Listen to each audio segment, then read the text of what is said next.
Assalamualaikum warahmatullahi wabarakatuh dan selamat pagi semuanya, khusus kelas 11 akuntansi maupun TKJ.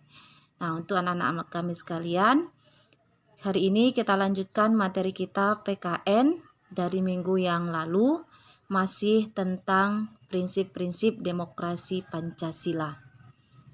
Nah, berikutnya adalah tentang ada 10 pilar demokrasi Pancasila berdasarkan konstitusional dan undang-undang. Di antaranya yaitu yang pertama adalah demokrasi yang berketuhanan yang Maha Esa. Demokrasi yang berketuhanan yang Maha Esa ini adalah bagaimana kita menyikapi bahwa demokrasi itu kita jalankan berdasarkan nilai-nilai ketuhanan. Nah, yang kedua adalah demokrasi dengan kecerdasan. Demokrasi kecerdasan yang dimaksud adalah kecerdasan secara rasional, kecerdasan secara emosional. Artinya bahwa di dalam menjalankan demokrasi Pancasila di negara kita dibutuhkan orang-orang yang cerdas, yang memiliki tingkat kecerdasan supaya dapat membangun demokrasi dengan baik. Kemudian yang ketiga ada disebut demokrasi yang berkedaulatan rakyat. Demokrasi yang berkedaulatan rakyat ini adalah bahwa kita sebagai warga negara atau rakyat memiliki kedaulatan tertinggi. Namun kita wakilkan kepada wakil-wakil rakyat. Itulah yang kita sebut sebagai DPR. Kemudian yang keempat disebut demokrasi dengan rule of law. Rule of law.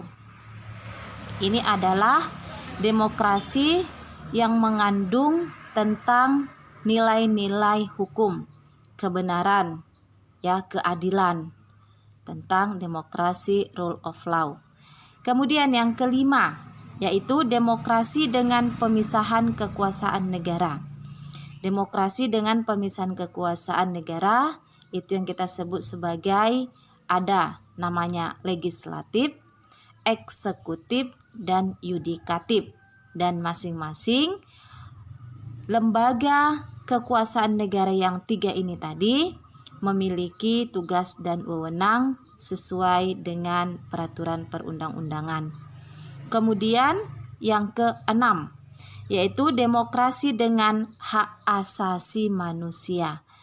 Demokrasi dengan hak asasi manusia ini artinya bahwa pelaksanaan demokrasi di Indonesia itu harus dilaksanakan sesuai hak-hak manusia tersebut sehingga mendapatkan keadilan, pemerataan, dan kesejahteraan. Kemudian berikutnya yang ke-8, demokrasi dengan pengadilan yang merdeka. Demokrasi dengan pengadilan yang merdeka. Artinya bahwa demokrasi itu harus memiliki keadilan, kemudian mendapatkan pengadilan yang sama baik di depan hukum maupun di dalam pemerintahan. Kemudian ada disebut demokrasi dengan otonomi daerah. Nah, demokrasi dengan otonomi daerah ini adalah bahwa pelaksanaan demokrasi di Indonesia berdasarkan otonomi daerah ini dapat menjalankan pemerintahan daerahnya masing-masing sesuai dengan harapan rakyat ataupun warga negara Indonesia. Kemudian ada disebut lagi demokrasi dengan kemakmuran. Demokrasi dengan kemakmuran, ini pilar yang ke-9 adalah tentang bagaimana menjalankan demokrasi itu sesuai dengan hati nurani rakyat ataupun aspirasi rakyat yang sudah disampaikan melalui demokrasi secara tidak langsung. Kemudian satu lagi yang ke-10 adalah tentang demokrasi yang berkeadilan sosial. Demokrasi yang berkeadilan sosial ini berarti menjalankan demokrasi itu berdasarkan Undang-Undang Dasar 1945 dan tidak di luar dari peraturan perundang-undangan. Nah, inilah ada 10 pilar di dalam prinsip demokrasi yang dilaksanakan di Indonesia secara konstitusional. Baik anak kami, sampai ini dulu Ibu sampaikan, nanti kita lanjut minggu depan. Assalamualaikum warahmatullahi wabarakatuh dan selamat pagi.